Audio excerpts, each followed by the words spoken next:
Hi, I'm Marc, and welcome to the weekly Outside Views report on the politics in Africa and Arabia.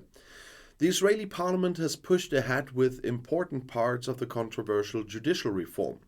61 of the 120 members of the Knesset in Jerusalem voted in favor of further changes to the law after debate on Tuesday night.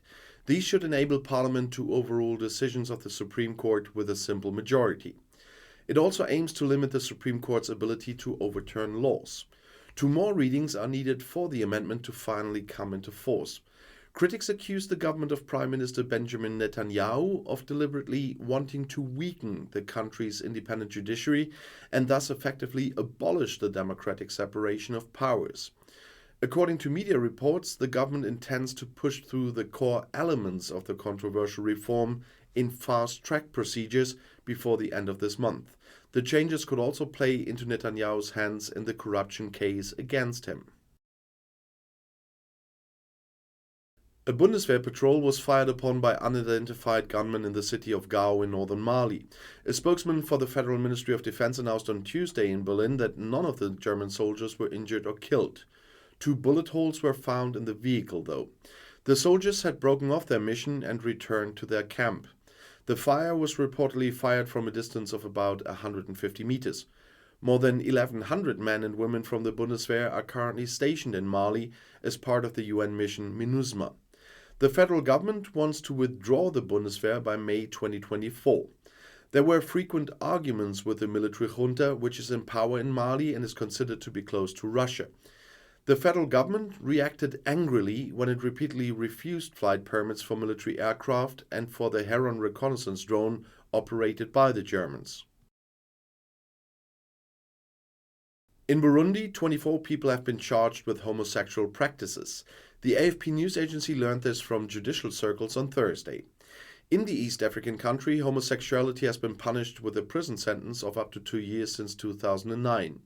Police arrested 17 men and 7 women on February 23rd during a seminar in the capital Gitega, organized by the organization Muku Burundi. Muku is involved in the fight against HIV and AIDS. Earlier this month, President Evariste Ndayishimiye called on his country's citizens to ban homosexuality from Burundi. "I urge all Burundians to curse those who indulge in homosexuality because God cannot bear it," he said. "Homosexuals must be exiled, treated as lepers in the country." And according to the UN human rights groups, the Burundian state has committed serious human rights violations in recent years. Numerous cases of torture, extrajudicial executions, sexual violence, and enforced disappearances of opponents of the government were reported. International sanctions have been imposed on Burundi, and in February 22, Brussels and Washington resumed aid payments to the country.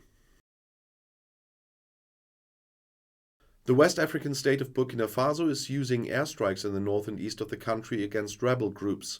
At least 110 terrorists were killed within a few days, as the state news agency ARB reported on Tuesday. An army spokesman confirmed the offensive without naming the number of casualties. In northern Burkina Faso, a nighttime curfew and a driving ban on certain types of motorcycles have been in effect since last week. As in the neighboring states of Mali and Niger, armed groups are active in the Sahel state with around 21 million inhabitants, some of whom have pledged allegiance to the terrorist group Islamic State and Al-Qaeda. The interim government of President Ibrahim Traoré, which came to power after a military coup in the fall, has so far tried in vain to push back the jihadists. In February, around 70 soldiers died within a few days in attacks, and civilians are also becoming victims again and again. According to local reports, at least 60 civilians were killed in a militia attack in the east of the country at the end of February. Gunmen invaded a community in the Tapoa region on February 26th, killing people, destroying property, and taking livestock. The Burkinabe human rights movement said this. There was no official information about the victims, though. Residents of the region called for stronger protection. The governor of the region said that security measures were underway. German Freiburg returns valuable Benin art objects to West African Nigeria. The council passed a decision almost unanimously on Tuesday.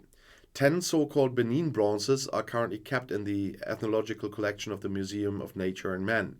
These include a bust, 3 reliefs, and several ornaments. German Foreign Minister Annalena Baerbock and German Minister of State for Culture Claudia Roth, both from the Greens, had already returned 20 of the valuable Benin bronzes in the Nigerian capital Abuja in December.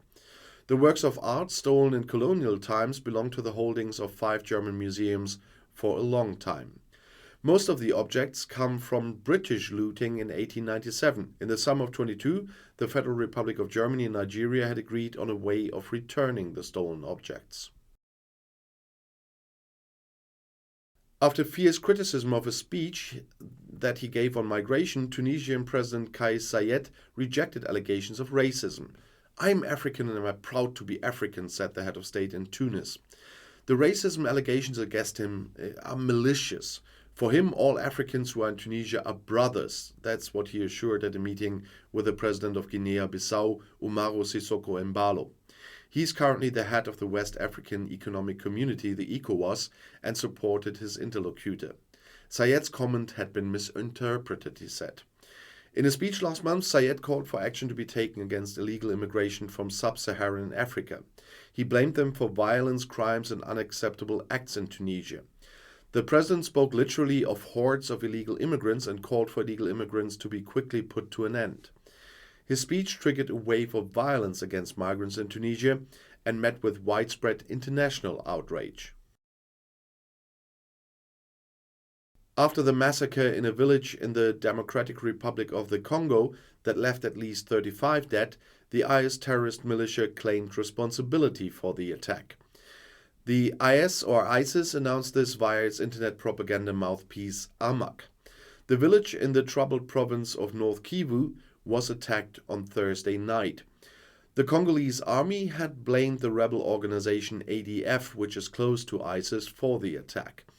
Originally from Uganda, it has been active in eastern Congo since the 1990s and is responsible for thousands of deaths.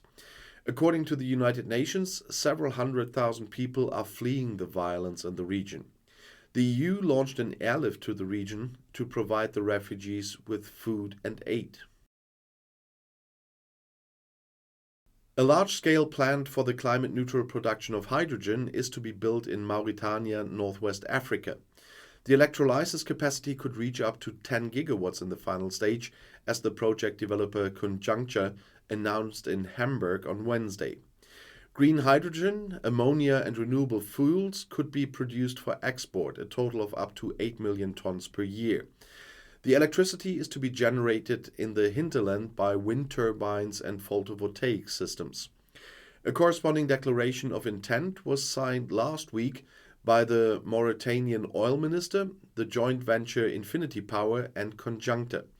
Infinity Power is backed by the Egyptian green electricity producer Infinity and the state-owned renewable energy company Masdar from the Gulf Emirate of Abu Dhabi. The German newspaper Frankfurter Allgemeine Zeitung had previously reported on the project. To put this in context, we have to say that according to the coalition agreement, the electrolysis capacity in Germany is also to be expanded to 10 gigawatts by 2030.